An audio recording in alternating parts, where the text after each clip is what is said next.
Gary Burghoff's connection to Radar O'Reilly began long before MASH became a television phenomenon. In 1970, visionary director Robert Altman cast the 26-year-old stage actor and jazz drummer from Connecticut in a small yet memorable role for his film adaptation of MASH. Burghoff was then a relatively unknown performer, working in regional theater and off-Broadway productions. But Altman saw something special in Gary, an innocence that could anchor the chaos and dark humor of the war satire. His portrayal of Radar, filled with awkward charm and a subtle sweetness, resonated with audiences, even with limited screen time. Radar became the emotional core of the film, the character who softened the edges of Altman's cynical masterpiece.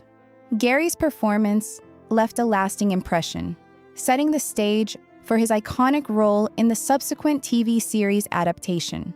The transition from film to TV. MASH as a weekly series. When MASH transitioned from film to television in 1972, Gary was the only actor from the movie cast who was asked to reprise his role. While flattered, he was hesitant. The film's raw, rebellious spirit, a scathing commentary on authority, was something Gary feared would be lost in the sanitized world of network television.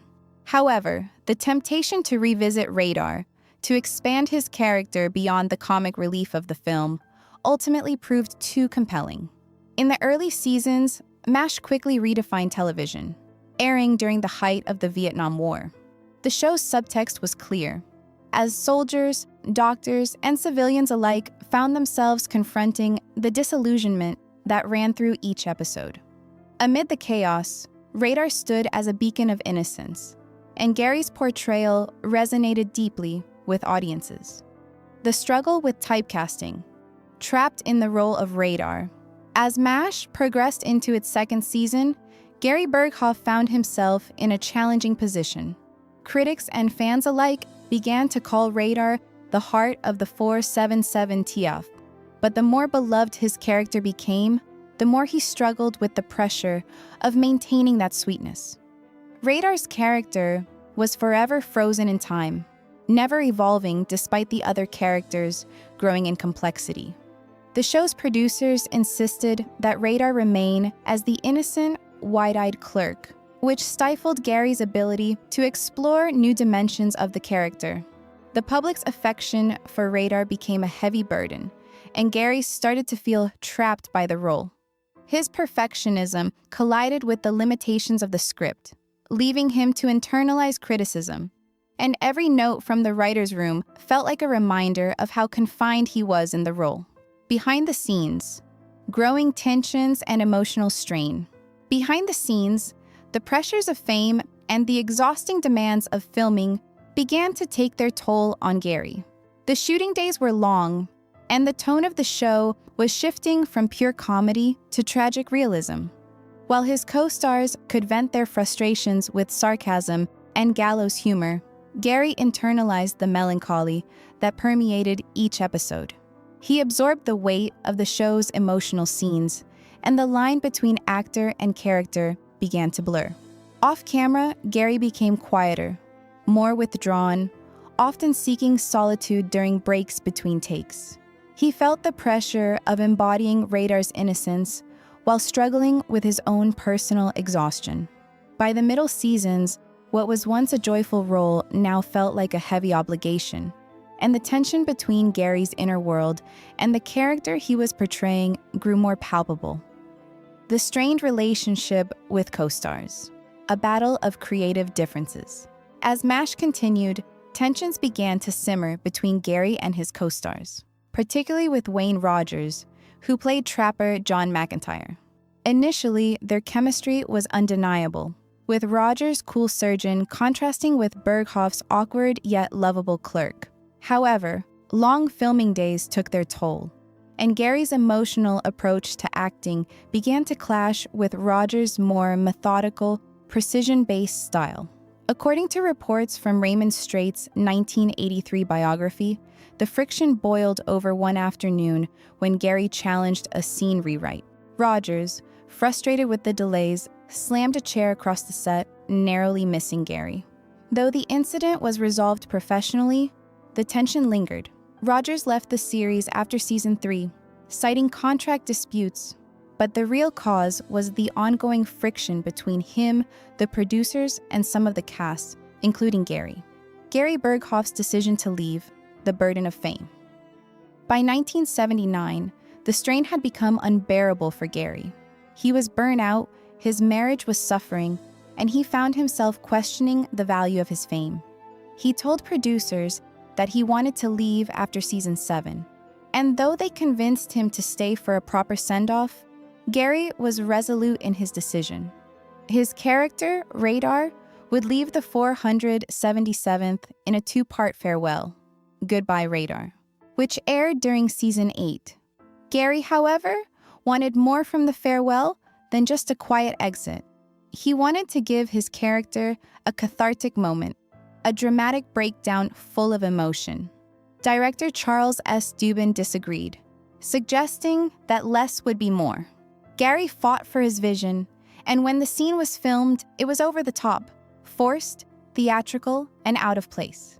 Gary admitted his mistake, and after some discussion, the scene was reshot without the tears, resulting in a much quieter, more haunting exit for Radar. The final farewell, a quiet exit with a lasting impact. Gary's final scene as Radar, walking away from the 477th camp, became one of the most iconic moments in television history.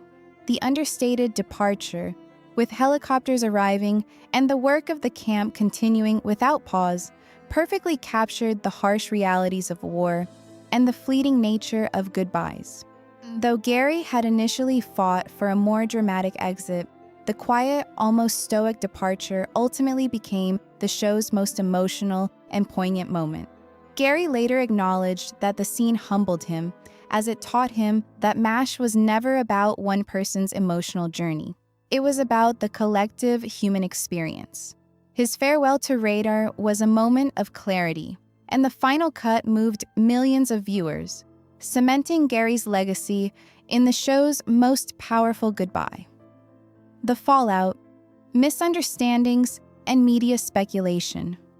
When Goodbye Radar aired in October 1979, the media speculated about Gary's departure. Tabloid rumors swirled, claiming that the cast had thrown an off-screen party to celebrate his leaving, and some painted him as difficult, moody, or even arrogant. Few asked why he had truly left. Gary himself admitted that he was simply exhausted. The demands of filming, the long hours, and the pressure of staying lovable week after week had drained him.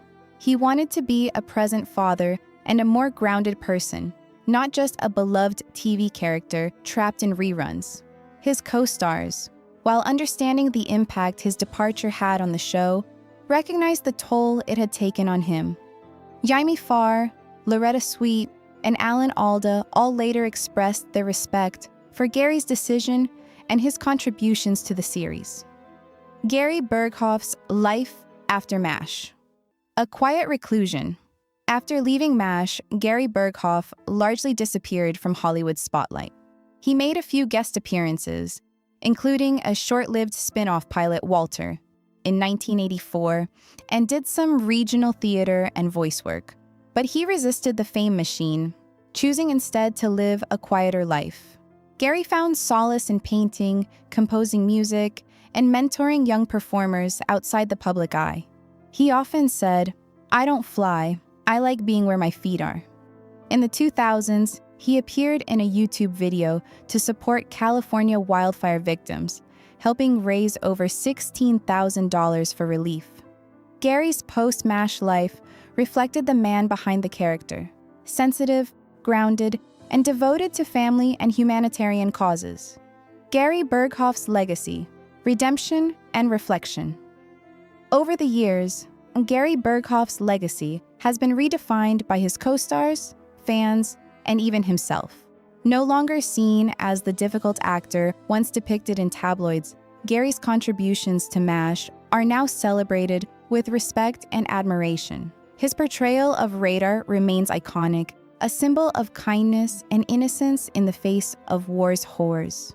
Though his departure from the show was clouded by rumors and misunderstandings, time has shown that Gary's decision to leave was not a failure, but a courageous act of self-preservation. His legacy as Radar is not defined by conflict or controversy, but by the humanity he brought to the role.